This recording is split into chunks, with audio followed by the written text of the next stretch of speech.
好啦，嚟啦，翻到嚟呢個咩節目啊？喂，豐收同學會啊，同學仔，同學仔啊，唔係呢個考記性啊。今日我哋有 Ivy，有個老爺，同埋有個公主嚟咗喎。冇公主病嘅公主啊，性格好可愛嘅陳超超。Hello， 我係超超，多謝老爺，多謝 Ivy 邀請我上嚟豐蘇同學會。係啊，好開心。訪問你應該揾潮潮啊嘛，咁啊啱晒啦，潮潮咁咪兩晒。係我哋有個主持叫潮潮啊嘛，係啊，專係講車嘅係啦。哇，正我都中意喎。佢係好型嘅呢個公主，但係我又想問下，點解一個香港女仔會變咗做公主嘅咧？係真人真事嚟㗎嚇，係你講下。咁放心，我冇公主病嘅。有冇玻璃鞋先啊？嗰個係灰姑娘嚟嘅。其實都係因為做咗啲 charity 嘅嘢，咁就幫呢個菲律賓，其實佢係由一啲好多島嶼形成啊嘛。咁其中一個最大嘅島嶼叫棉蘭老島。咁其實我哋咧就做咗啲捐款咧，就一路有做啲一帶一路啊咁樣，所以就捐咗好多錢去嗰邊。咁所以咧就俾嗰邊嘅國王咁就頒咗個蘇丹嘅公主嘅封號俾我。其實都係啲一帶一路嘅工作嚟嘅。哦，咁我想問多少少，咁除咗公主啲封銜，仲有冇其他封銜？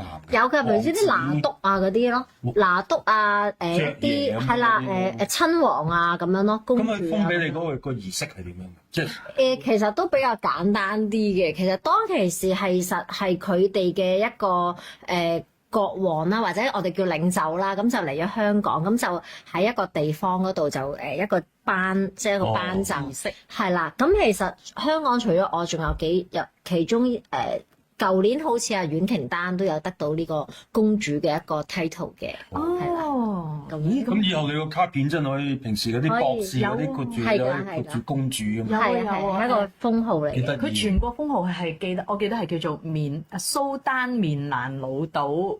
係啊，陳超超公主，係啊，好犀利，好犀利，好犀利，好犀利，係啊，咁嗱有公主呢個封號又講完啦，不如講下你近來嘅搞作啦。因為咧我識你嗰陣時就即係應該話我未識你嘅時候，其實我就成日喺 TVB 嗰度見到你嘅。係咁係啊，咁啊又知道你曾經都喺電影嗰度做過好多做過女主角啦咁啊。咁但係跟住之後咧，你就轉戰呢個商界啊、慈善界啊咁啊。點解會有啲咁樣嘅轉變咧？哦，其實都唔係話突然之間嘅。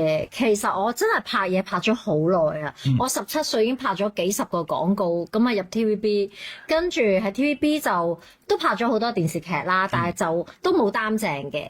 咁之後黎文卓導演咧就將我包裝成一個性感女星嘅形象，咁之後又拍咗一啲。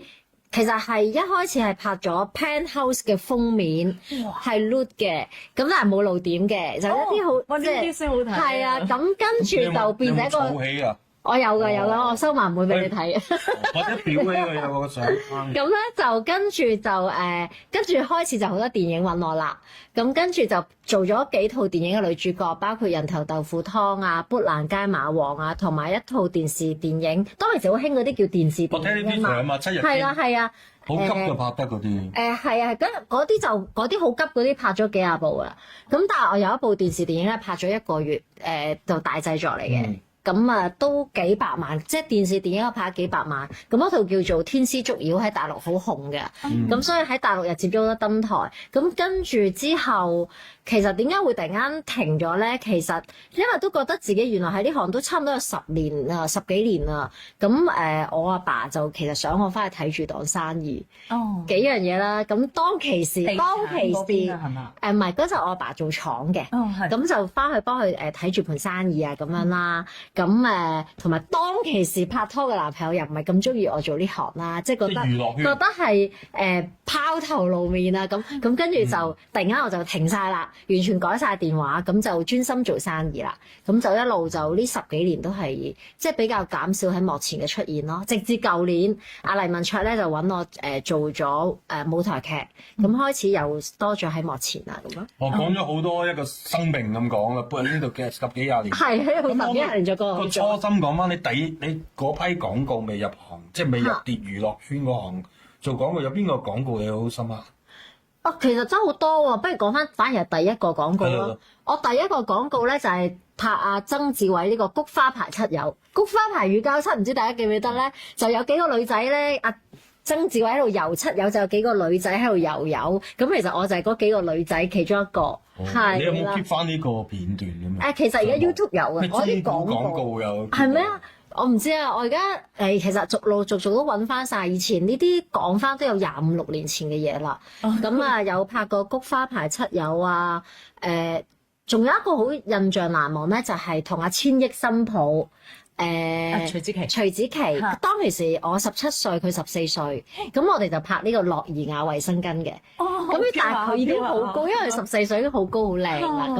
咁當然後來先知，哇！做咗千億新抱喎，我覺得1000蚊，人哋1000億。呢啲片段我會揾翻擺翻喺林月嗰度俾大家睇。哦，好啊好啊，加埋你 Penthouse 嗰張相。個 Penthouse 嗰張相會唔會咧夾埋落去你冇啊嗰個嚟緊新嗰本寫真嗰度咧？版權未必得就真。哦，唔好啦，話晒以前瘦好多，唔好啦。咪反而我覺得想睇啊！唔係調翻轉頭，你補多張相喺你個書，可能你印咗啦，做翻嗰個動作。都 good idea 啊！即係20年前同20年後啊！因為最近我上年幫阿李麗珍阿珍姐拍咗個廣告，咁啊係啲 supplement 嗰啲咁啦，咁我就叫佢神同步咗一下嘅。即係當年佢嗰個寫真集其中一張經典嘅相，咁叫佢做翻一模一樣，拎住啲沙定唔知咩好正。我記得佢嗰個我哋揀咗幾張相嘅，咁啊真係最經典嗰個就係除晒衫沖涼咁樣嗰個。係啊。咁因為尺度嘅問題啦，咁你冇理由叫阿珍姐而家又除晒衫咁樣噶嘛。咁啊，我哋揀一張好靚喺巴黎，去坐喺個露台嗰度着住一啲性感嘅睡衣，咁啊有杯咖啡咁樣。哇，interesting！我哋今次就轉咗做即係神同步咯，就晚禮服咁樣做。其實幾有堅力㗎。當時 social media 都出咗，哇！珍姐出翻嚟有神同步，你可以試下。嗱，其實珍姐呢本寫真咧又咁講，唔係淨係男人中意睇喎。我哋嗰陣都覺得哇好靚，我哋女士都中意欣賞靚嘅嘢。係啊，因為嗰陣時好多嗰輪咧好多寫真出㗎嘛，但係佢嗰本咧係比較好青春氣息咁樣，你係估唔到佢會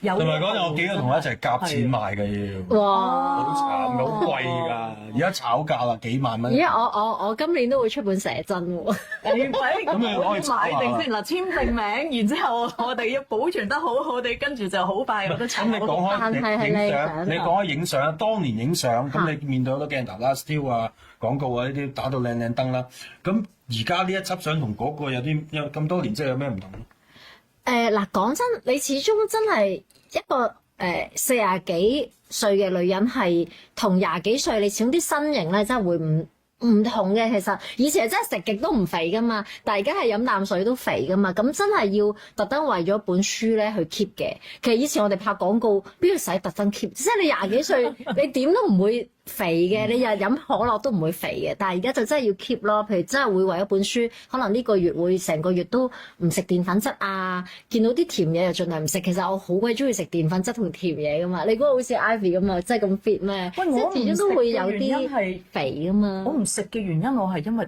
驚糖尿啫喎。我屋企兩邊都係勁糖尿噶嘛。哦，原來係咁。副作用嚟嘅我嗰啲係。係。唔係咁，都係原動力嘅。係啦，要有原動力。你話寫真集都係要原動力。都係一個原動力，係啊。咁內容上面有咩唔同啊？可唔可以？會嗱，都首先咧，我自己好榮幸咧，就請到阿黎文卓大導演咧，就同我做呢本書嘅監製。因為其實當年20年前係佢將我呢一個籍籍無名嘅 TVB 嘅路人甲咧，就變成一個性感女神啦。咁就即係唔可以話叫我唔敢講一炮而紅，但係都真係令到我都出名咗好多啦。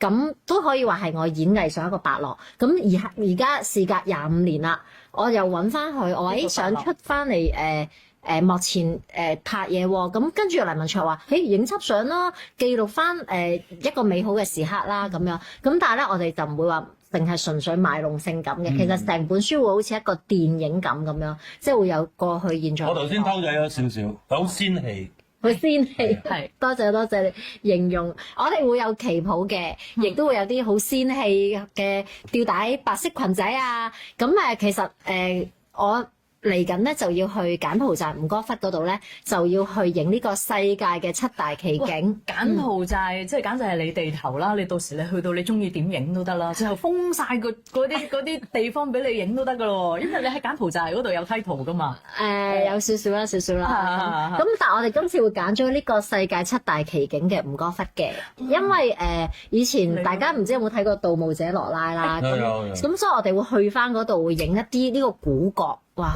係啊，就係咁樣。喂，咁嗱又好得意喎。咁你本身已經係從商咗一段時間啦，都做得好成功啦，又有你嘅人參產業啊、珠寶啊、地產啊咁啊。咁但係究竟咩事？點解又突然間又會想重返幕前咧？係咪有一啲契機嘅咧？中間其實我自己好中意唱歌㗎，所以其實我今年咧去咗佢生日嗰個生日演唱會，所以其實又要唱李香蘭咯喎，好啊！所以我好希望可以即係唱歌俾大家聽。好嗱，我哋而家咧仲有2-3分鐘，跟住就會嚟廣告噶啦。咁喺廣告之前咧，不如我哋邀請超超公主唱李香蘭啊！嚇，唔好話咯，我唔識唱喎李香蘭。嗱，我開個歌詞俾你，唔得我哋翻嚟好我哋俾啲人準備唱乜都好，俾啲嘢準備佢，我哋而家即刻去下一 part 先，轉頭翻嚟。轉頭翻嚟。好。